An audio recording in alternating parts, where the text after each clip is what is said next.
Buenos días, tardes o noches según la hora a la que están viendo este video. Vamos a resolver el taller número 1 de la materia Análisis Matemático de la Universidad Pedagógica Nacional, más exactamente de la licenciatura en Matemáticas, asignatura que se encuentra a cargo del profesor Harold Valencia. Lo haremos la compañera Luz Andrea, el compañero Daniel Enrique y quien les habla, Oscar Vladimir. Continuemos. Ok, vamos a empezar entonces con la unicidad del neutro, el inverso aditivo. Primero vamos a demostrar la existencia de un solo neutro aditivo. Para esto vamos a recordar en primera medida la definición del inverso aditivo, que es que para todo número real x existe un e que pertenece a los reales, tal que cuando yo sumo x con e me va a dar el mismo x. Para demostrar esta afirmación de que ese elemento neutro es único, vamos a suponer que existe otro. Y llegaremos a concluir que esos dos son iguales. Como bien dijimos, hemos supuesto la existencia de otro neutro aditivo, es decir, que cuando yo sumo un número real x a ese neutro me va a dar el mismo número x. Vamos a sumar a ambos lados de la ecuación lo que conocemos como el inverso aditivo. Ahora bien, después vamos a asociar ambos lados de la ecuación convenientemente, menos x más x, para en el siguiente paso, a partir de la definición del inverso aditivo, decir que menos x más x es e a ambos lados de la ecuación. Y como bien sabemos, por la definición que vimos al principio del neutro aditivo, cuando yo le sumo el neutro aditivo a cualquier número real, recordemos que e' es otro real, pues me da el mismo número real. En este caso me quedaría que e' es igual a e. Y concluimos que al suponer la existencia de un segundo neutro aditivo, no hay otra posibilidad de que estos neutros sean los mismos.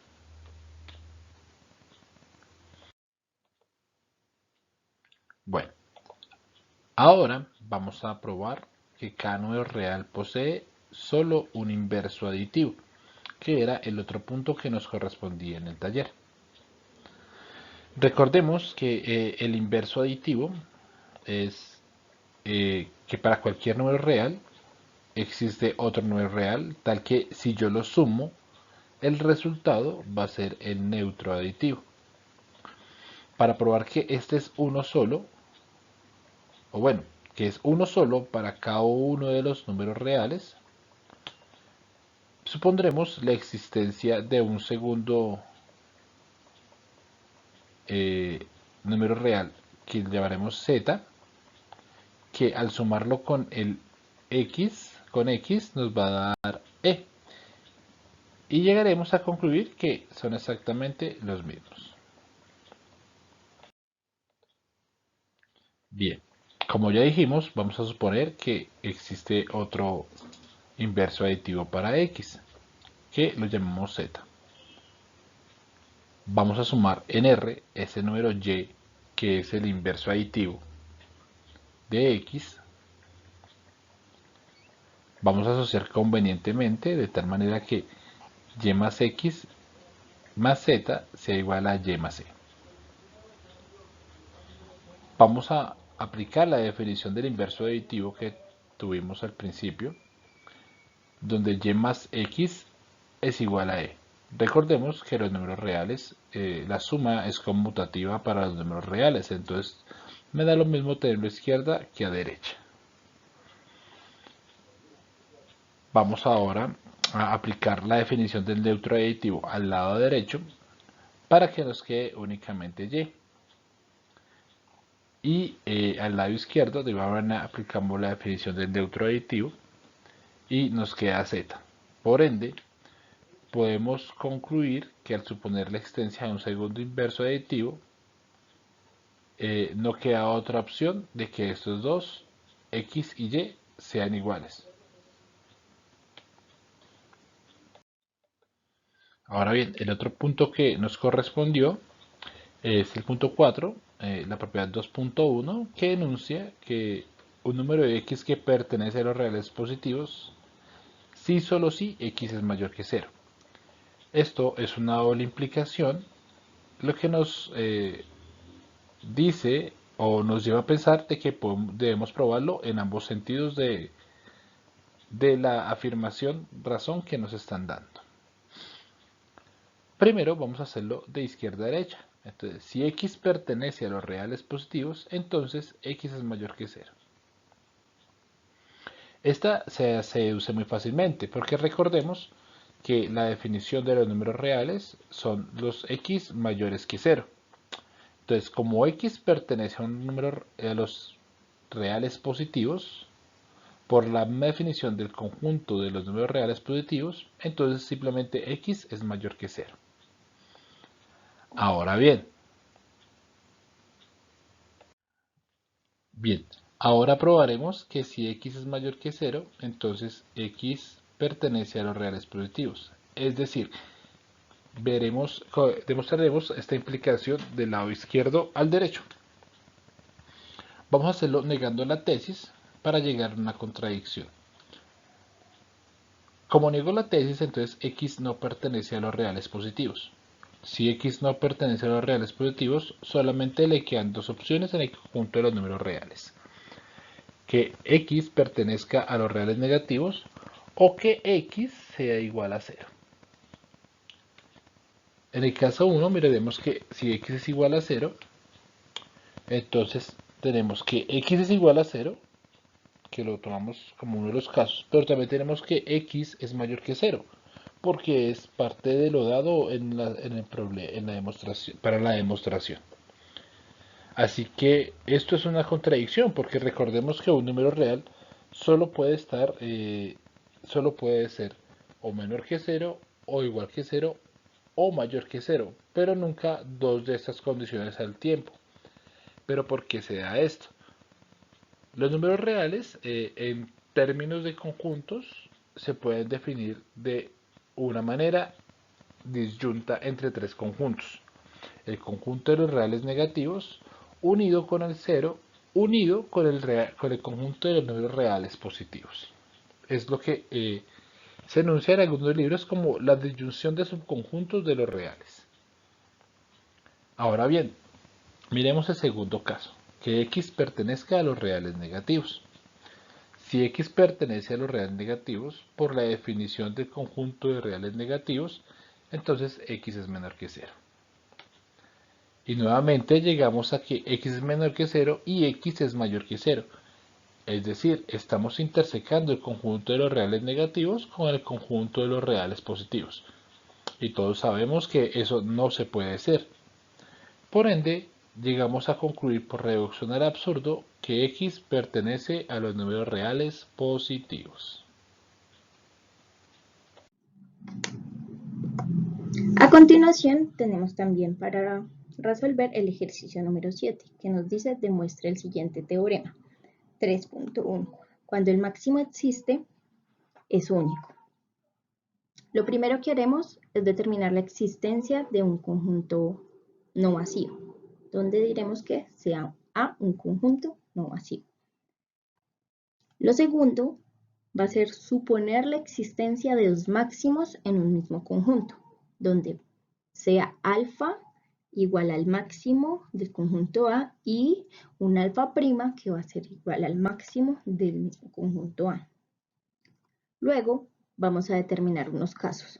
Para el primer caso vamos a estudiar solamente cuando alfa es igual al máximo del conjunto A. Para este caso tenemos que por la definición de máximo de un conjunto, alfa es cota superior del conjunto A y alfa pertenece al conjunto A.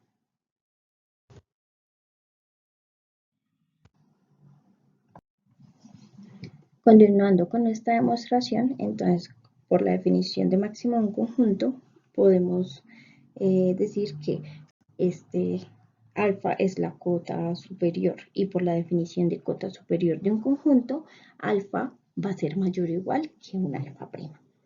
De esta manera, pues damos por finalizado nuestro caso 1. Ahora, para dar continuidad al estudio de nuestro caso 2, donde alfa prima es igual al máximo del conjunto A. En este caso, pues por la definición de máximo de un conjunto, alfa prima va a ser cota superior del conjunto A y alfa prima va a pertenecer al conjunto A. Por la definición de cota superior de un conjunto, pues dicho alfa prima va a ser mayor o igual que alfa. De esta manera, tomando los pasos 5 y los pasos 8, haciendo una conjunción, tenemos que alfa prima es mayor o igual que alfa y alfa es mayor o igual que un alfa prima. De tal manera que llegamos a una contradicción y pues por la definición de igualdad tenemos que alfa prima va a ser igual a alfa, de tal manera que si existe un máximo, si existe el máximo de un conjunto, pues este va a ser único y así queda demostrado. Otro de los ejercicios que nos correspondió desarrollar fue el ejercicio 10, el cual indica hallar el supremo, ínfimo, máximo y mínimo del siguiente conjunto. Nosotros tenemos el conjunto A, que es igual al coseno de n por pi sobre n, para todo n perteneciente a los naturales. Inicialmente podemos observar o podemos desarrollar los valores pues para cada n como si fueran una sucesión. Prácticamente nosotros tenemos que el primero, el a sub 1, es coseno de 1 por pi, el cual es menos 1. El siguiente, a sub 2, es coseno de 2 por pi, que es igual a 1 medio. El tercero, que es coseno de 3 por pi, es igual a menos 1 tercio, y así sucesivamente. Con lo cual observamos que para el enésimo término es coseno de n por pi es igual a menos 1 elevado a la n, notando que para el n impar tenemos que los términos nos van a dar negativos y justamente el denominador se corresponde con cada uno de los números naturales.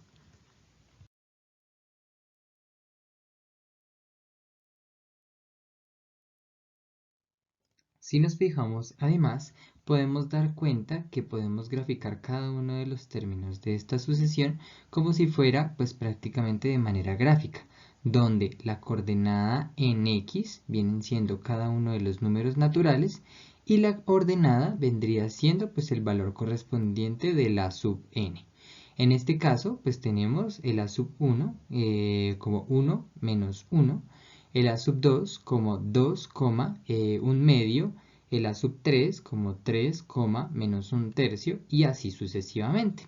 De cierta manera, pues representando esto gráficamente, podemos darnos cuenta que justamente conforme va el n aumentando hacia el infinito, nosotros podemos ir observando que cada uno de estos puntos van alternando entre valores positivos y negativos y a su vez cada vez se van haciendo más pequeños, acercándose tanto, pues como lo dije, positivamente como negativamente hacia el valor de 0. Y con esto pues prácticamente podemos determinar lo siguiente, que es lo que nos corresponde. Y bueno, en este caso asimismo podemos determinar los siguientes elementos, que son los que el ejercicio nos solicita, el cual es uno de ellos es el máximo y el supremo. En este caso, en este conjunto, como por la definición tenemos que es el elemento que es mayor a todos los elementos del conjunto. En nuestro caso particular vendría siendo el 1 medio. Y como este conjunto vendría siendo cerrado en menos 1 y en 1 medio, el supremo pues igual va a coincidir con el 1 medio, con el máximo. Ahora, por otra parte, tenemos el mínimo, que es el elemento pues digamos que para el cual es menor que todos los elementos del conjunto. En este caso particular tenemos que es el menos 1. Y a su vez también este vendría siendo, viene coincidiendo con el ínfimo del conjunto, el cual es la cota pues mayor de todas las cotas inferiores. Y finalmente, pues esto adicional queremos determinar como que el conjunto o el intervalo un medio hasta infinito, cerrado en un medio hasta infinito, como el conjunto de las cotas superiores del conjunto A. Y a su vez, pues el conjunto de las cotas inferiores vendría siendo de menos infinito hasta menos 1 cerrada. En este caso, que vendrían siendo todos estos valores hacia abajo, y para las cotas superiores, estos valores hacia arriba. Listo. Y con esto terminamos el desarrollo de este ejercicio. El siguiente ejercicio nos lo piden demostrar por inducción. Nos piden demostrar por inducción la sumatoria de k igual a 1 hasta n de los k cuadrados, donde dándole desarrollo esto es igual a los n factor de n más 1 factor de 2n más 1 todo sobre 6. Como bien sabemos, para demostrar por inducción debemos hacer 4 pasos de manera principal, donde nuestro primer paso es probar para un n, en este caso para n igual a 1, donde se hace la sumatoria desde k igual a 1 hasta 1 de los k cuadrados, donde damos desarrollo a nuestra operación llegando a la igualdad de 1. Posteriormente, vamos a realizar nuestro segundo paso, que es la hipótesis inductiva. En la hipótesis inductiva vamos a determinar que para todo n que pertenece a los naturales positivos, se da que a de n va a ser igual a la sumatoria de los k igual a 1 hasta n de los k cuadrados, donde haciendo el desarrollo es los n factor de n más 1 factor de 2n más 1 todo sobre 6. Continuando, nuestro tercer paso es realizar la tesis alternativa, donde la tesis alternativa se realiza para demostrar para un n más 1, donde este n más 1 se determina como el a de n más 1, que va a ser la igualdad de a de n más n más 1 al cuadrado. Y se debe de llegar a que n más 1 factor de n más 1 más 1 factor de 2 factor de n más 1 todo más 1 sobre 6. Esto va a ser la igualdad. Continuando.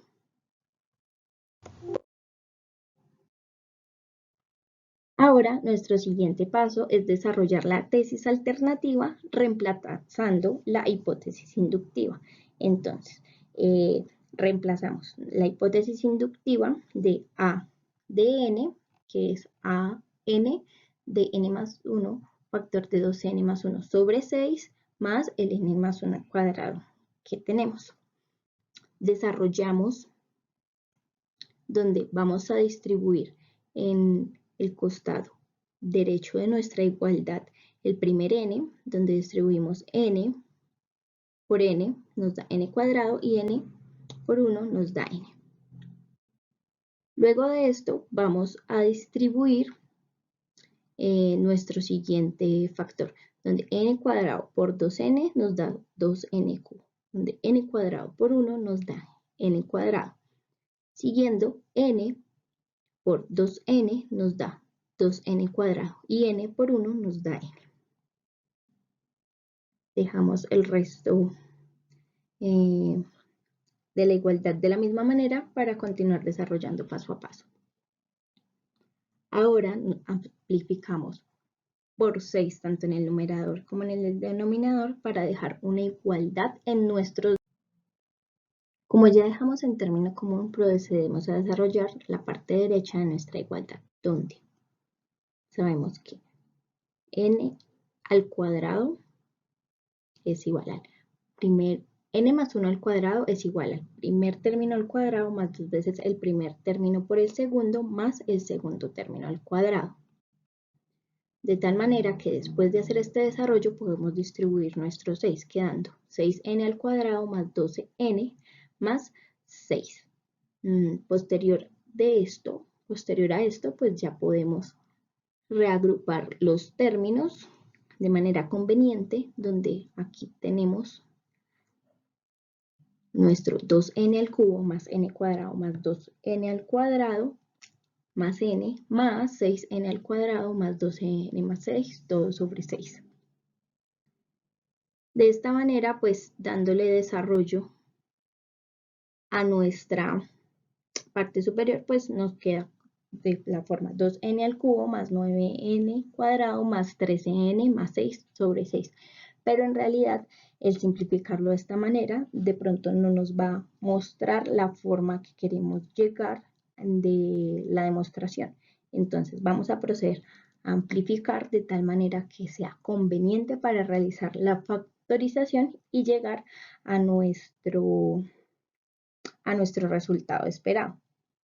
Entonces, de esta manera podemos amplificar nuestro término del numerador haciendo una descomposición de alguno de los factores y de esta manera podemos hacer una agrupación de términos para poder posteriormente hacer una factorización.